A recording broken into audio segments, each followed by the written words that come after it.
Hello, everyone. I am Ivy Clem. I'm so excited to be talking to you today. All right, there's a question, pertinent question that I have, and that is: does being in a does being a minority female in a particular career path change the way a woman should work? Does it? When you say For minority, instance, you have more male pilots. Of course, we're having more female pilots these days. Just recently, we started having more female pilots, but actually you still have more of the male pilots, more male engineers, more male doctors.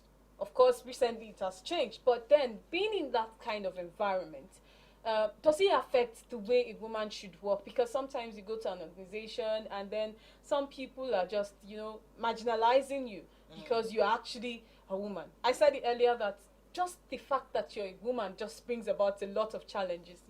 Some women now begin to put up this really stiff attitude. They are not natural caregivers anymore once they come to that kind of environment. What do you think about being in such environment? How do you think a woman should handle such, pressures? okay, that's a really good question, and I think it has like two or three different facets, but I'll just try to address as I can. First and foremost, when you go into a work environment, you shouldn't be regarded as a woman and a man. It shouldn't be gendered. You're just there to work. Um, I think the mindset, a lot of women have the mindset that, I'm a woman, it's kind of difficult. When I was, especially, I never looked at myself as a woman working. I looked at myself as a qualified candidate to do a job. Now, the fact that I was a woman was secondary. And I noticed that in the places that I worked, if I had that mindset, I was never stopped. My promotions were never stalled because I was a woman, because I never looked at myself as, I'm a woman working. I'm a qualified candidate to do this job. And if I'm a qualified candidate to do this job, every benefit, everything that is required of me to do this job should be provided to me, whether I'm a woman or not. So I think that's one of the first concepts that women, when you're into the work environment, you're not a woman going to work. You're a qualified candidate going to do a job. Okay. Now, you also mentioned the fact that some women, they're a minority in certain jobs, such as pilots, such as maybe in the military, such as maybe in pilots, military jobs that traditionally, you mentioned engineers, traditionally people have said, tends towards the male folk, perhaps because of the time or whatever it is, whatever reasons that they give. But I think that concept is changing. And that has to do with the society.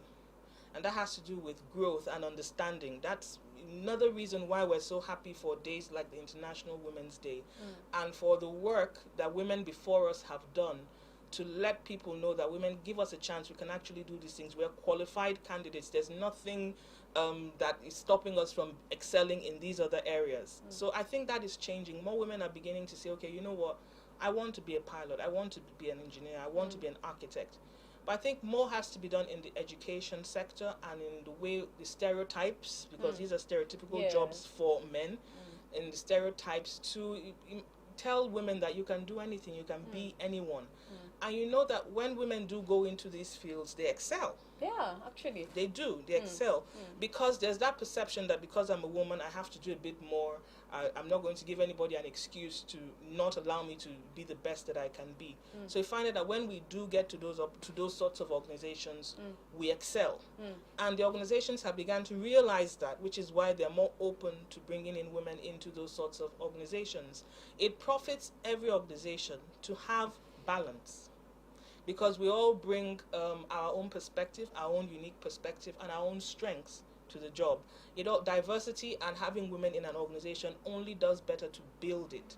I'm very grateful that in the past, let me say 10, 15 years, there's been that added push towards telling organizations that you lose When you don't have women. when you don't have women, because you don't have representation from a perspective that you need. Most of them are providing products or services. How can you have services or provide products to a demographic, or a demographic that you don't understand and that you don't have their input? Actually. So it's good that organizations are beginning to realize this and beginning to say that, you know what, women are an important aspect of our target audience and the people that we actually service or provide products to, and we need their input. The good thing is that when women do go into these organizations, most of the times they excel. Yeah.